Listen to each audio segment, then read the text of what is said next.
उस शरीफ से हमारे नुमाइंदे रजब सियाल की रिपोर्ट के मुताबिक उस शरीफ में साबिक वजीर आजम और अवाम पाकिस्तान पार्टी के सरबराह शाहिद खाकान अब्बासी की रॉयल जैतून रेस्टोरेंट आमद। ये दौरा रेस्टोरेंट के ओनर मलिक अल्ताफ हुसैन की खसूसी दावत पर हुआ। मजीद जानते हैं हमारे नुमाइंदे रजब सियाल से। जी रजब, बताइएगा।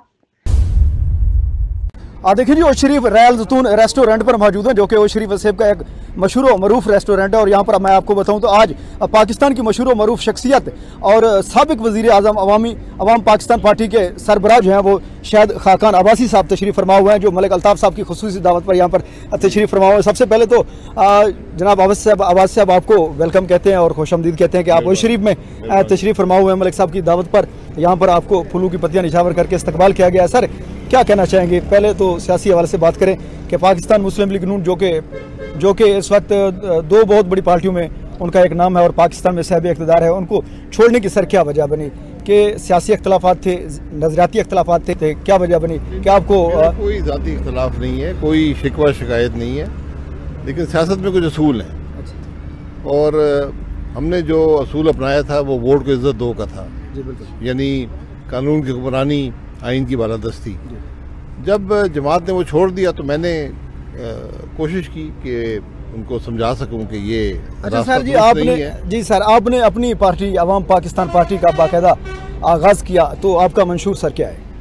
देखिए, मंशूर वही होता है जो हर जमात का, कि पाकिस्तान के मसाइल का हल, अवाम की फलाह, ये हर जमात का मंशूर होना चाहिए। आज बदनसीबी ये है कि मुल्क में हर सियासी जो तीन बड़ी जमातें हैं वो इक़्तिदार में हैं, लेकिन वो कर कुछ नहीं पाई। तो इसलिए हम ये समझते हैं कि एक जमात होनी चाहिए जो मुल्क की बात करे, मुल्क के मसाइल की बात करे, सिर्फ इक़्तिदार के असूल की बात ना करे। सर, क्या कहना चाहेंगे? आज माशाल्लाह आप शरीफ तशरीफ लाए, कैसा लग रहा है सर मलिक अल्ताफ़ साहब की दावत पर आए? नहीं, मलिक साहब से बड़े पुराने ताल्लुकात हैं, उनका पिंडी से जो ताल्लुक़ है, तो उनसे मुलाकात भी हुई और भी दीगर यहाँ अहमद शर्किया में, त्रिंडा में, इन सब जगह पे मुलाकात हुई।